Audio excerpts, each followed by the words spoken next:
สบายดีท่านผู้ชมเนาะสบายดีทุกท่านที่มีโอกาสได้เข้ามารับชมคลิปวิดีโอนี้พี่น้องเอ๋ยเนาะถือว่าคลิปวิดีโอนี้ก็เป็นคลิปวิดีโอที่บ่าวบุญนำอยู่ที่หมู่บ้านเผาต้องเหลืองหรือว่าหมู่บ้านคนปลานั่นเองพี่น้องเอ๋ยเนาะถูกว่าแล้วคันๆมันยังพี่น้องทากโอ้มีทากได้พี่น้องเห็นนี่ก็ได้ว่านี่จะเป็นหมู่บ้านเผาต้องเหลืองแบบดั้งเดิมเนาะหรือว่ามนุษย์ป่าพอเขาเจ้าเกิดมาก็อยู่กับป่าพี่น้องเนาะอยู่กับกลางดงพงไผ่อาศัยป่าไม้ใส่อาหารจากธรรมชาติในการดำรงชีวิตของเขาเจ้าเนาะมื้อนี้ก็เป็นค่อยค่ำยามแลงแล้วพี่น้องเป็นภาพบรรยากาศตอนแลงเนาะอันนี้ก็จะเป็นอีกหลังหนึงที่เขาเจ้าบ่อยู่เนาะเขาเจ้าก็เมียนเครื่องอีหยังต่างคำว่าเผาต้องเรืองนี่ก็คือต้องเรื่องแบบนี้ล่ะก็จะย้ายไปเรื่อยๆพี่น้องอันนี้ก็ถือว่ามื้ออื่นเขาเจ้าสิเกี่ยมไปย้ายไปบ่อนใหม่ละมื้อนี้ยังมีโอกาสดีที่ว่ายังทันที่ว่าเห็นเขาเจ้าอยู่เนาะแต่ว่าครอบครัวนี้ย้ายไปแล้วพี่น้องไปเบิ่งนำกันนี่เป็นห้องห้อยที่เขาเจ้าอยู่เจ้านอนนี่อันนี้นี่บ่อนนอนเขาเจ้าเป็นจังซี่พี่น้องนี่สั้นๆอันนี้แหละขออนุญาตบัดกรรมเด้อในบ่อนนอนเขาเจ้าเด้อนี่เอาใบตองทุกอย่างเอาใบตองใส่ในทางล่างนี่ก็แม่นใบตองกล้วยเนาะนี่มันเครื่องเขาเจ้าจะดนเว้นไปเว้นมาจากซีแหละเนาะอันนี้เป็นถ้วยบวงอุปกรณ์อย่างต่าง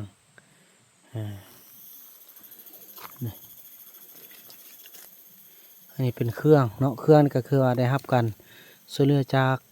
พ่อแม่จากFCของบาวบุญนำกันพี่น้องเนาะก็จะกลับมาไว้นี้จะไปหากินโดนเข้ามาเท่านึงเลยพี่น้องเอ้ยเนาะคันเขาเจ้าเอามาไว้แบบนี้นี่แสดงว่าเขาเจ้ายังจะได้มาพี่น้องเอ้ยนี่เอาเครื่องเกาะไว้ยังบ้านนั้นเวลาเขามาเขาจะกวดออกหมดเอาใบตองใบไม้มาใส่อย่างต่างอันนี้จะเป็นหินลับเนาะอันนี้เป็นบนนองไฟอันนั้นก็เป็นบนนองไฟพ่อแม่นอนนี้ลูกนอนหันเนาะแต่ละลังนี่จะบอคาดไฟพี่น้องกองไฟเนาะอันนี้เป็นหินลับมักหินที่ว่าฝนมีดฝนผ้าฝนเสียมฝนอาวุธอย่างลาเนื้ออย่างต่างเนาะนี่เป็นบ้านที่ว่าเขาเจ้าโบอยู่เนาะเขาเจ้าเคลื่อนย้ายละนี่อันนี้เป็นบ้านที่เขาเจ้าอยู่นี่ใบตองก็เกือบนั่นแล้วเนี่ยยังเหลือน้อยหนึงนี่พุ่นทางพุ่นละแมนไปหานอหากินบ่พุ่นหากินนั่น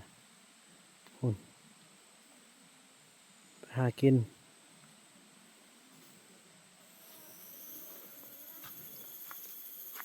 อันนี้ก็จะเป็นมื้ออื่นเขาเจ้าจะเดินทางกลับไปหากินบอนไม้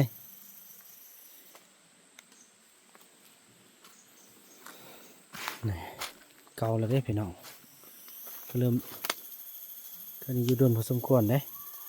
นี่เขาเจ้าจะตัดใบตองมาปูนอนจังซี่แหละนอนน้ำดินกินน้ำทรายจังซี่แหละพี่น้องเอ้ยนี่คือเมทัลมีเฮาเนาะนี่โอ้นั่นตัดเอาใบตองมาปูนอนลักษณะการนอนก็จะบุปะไฟนี่ก็คือไรยุงไรหินพี่น้องเอ้ยเนาะ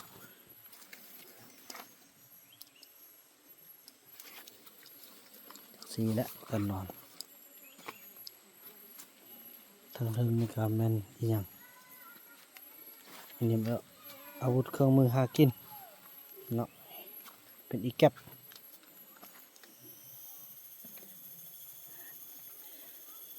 นี่แหละพี่น้องนี่ไม่ต้องเรื่องแล้วเด้พี่น้องเนาะเรื่องแล้ว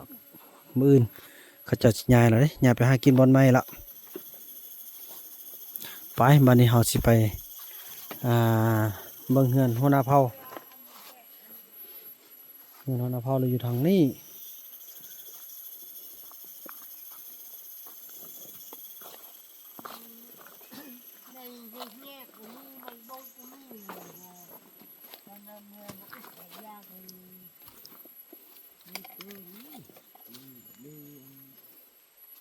ว้า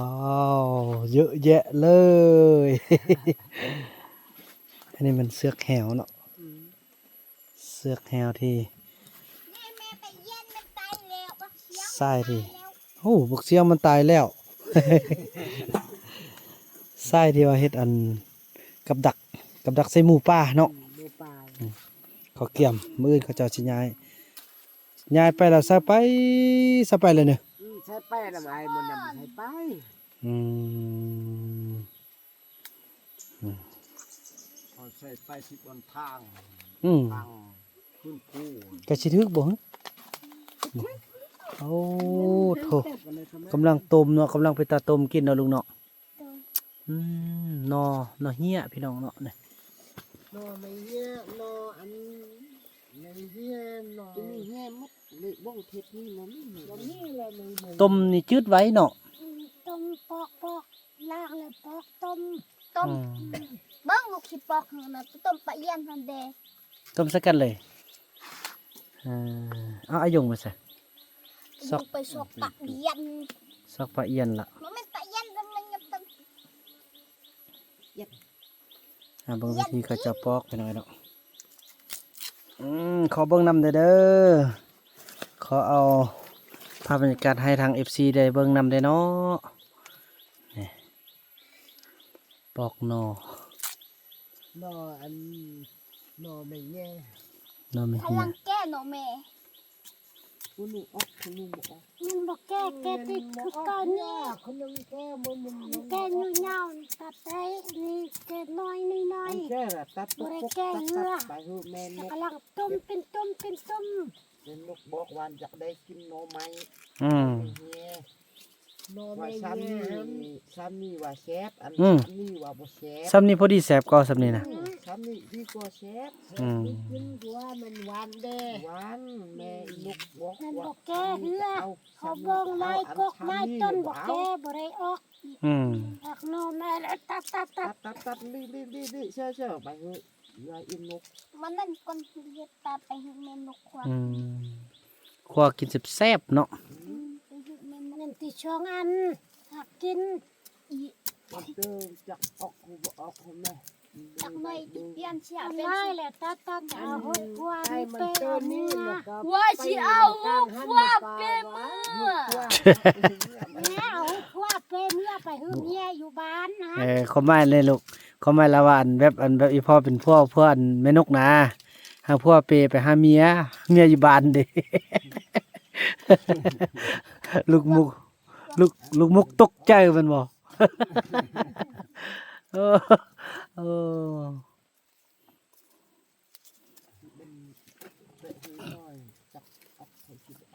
โอ้นอกำลังกินพี่น้องเอ้ย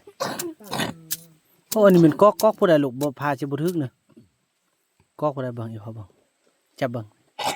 อันนี้ของผู้ใดนี่ ของแม่ โอ้ทุ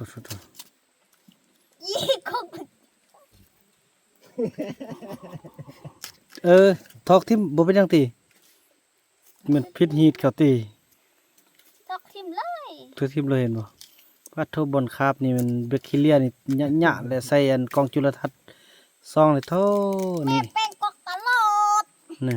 พ่อเป็น อันนี้กล้องนี่จะเป็นอันนั้นเด้พี่น้องเป็น เป็น อันหากของอันไม้ไผ่เนาะนี่มาใส่ซีนี่เอายาใส่นี่ เอายาชุบเชื้อแล้วมาชุบเลย นี่คิดว่าผิดฮีทเพิ่นซะดอกเมื่อกี้ ตกใจหมด โอ้ขี้แซ่บ บักเอกหัดก็มีงก ไม่ยังมีงกอ๋องกกอกนี่นะกอกนี่เนี่ย อืม เออ บักวันนี่มีหมัดทุกคนนะ ลูกบ่มี ลูกบ่ ลูกเฮ็ดบ่เป็นเทื่อ บ่ไปเฮือชุบติดต้องยังสุดไปกอกมันเมาก อกมันเมามันบ่ เมาคือปันเราปันเบียร์หั่นนะ อ้า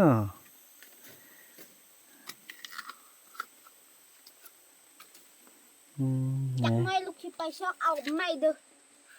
สำนี้บ่พอกินนี่แม่น มันหลายคนเนาะ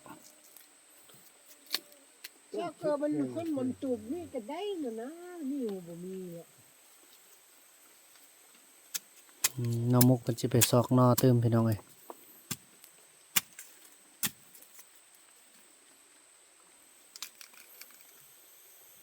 ไปชอกตัวได้คุณ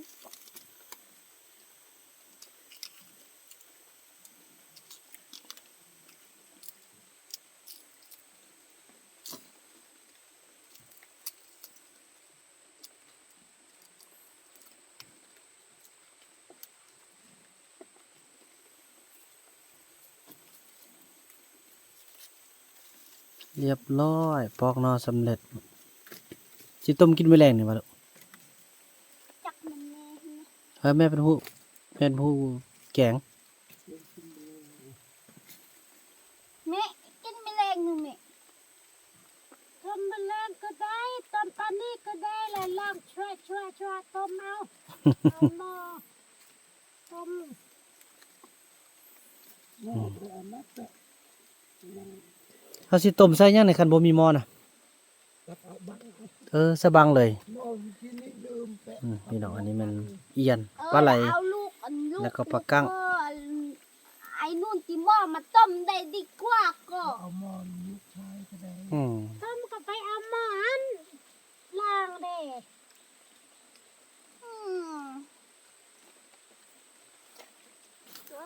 น้ำนี่ตักอยู่ใส่เนี่ยน้ำนี่ตักอยู่พุ่นเลย แต่ที่เยอะอันนี้มันกินตักที่แต่ที่เยอะ ถือว่าแนวนั้นพี่น้องเนาะถือว่าภาพบรรยากาศนี้ก็จะได้ลำลากันเพียงสำนี้ก่อนพี่น้องได้เห็นบ่ใบตองแห้งละมื้อนี้เขาเจ้าก็สิเริ่มย้ายละมื้อนี้ก็ถือว่าโชคดีที่ว่าได้มีโอกาสมาเห็นตอนที่เขาเจ้ายังบ่ทันได้ไปใช้เนาะนี่ทุกอย่างอยู่กับธรรมชาติแบบนี้แหละพี่น้องเอ้ย ว้าวพี่น้อง ว้าว นั่นนะพี่น้องเนาะถือว่าคลิปนี้บ่าวนำจะขออนุญาตจบคลิปกันเพียงซ้ำนี้ก่อนแล้วก็ว่ากันใหม่ในคลิปต่อไปเด้อคลิปนี้บ่าวนำขอกล่าวคำว่าสบายดี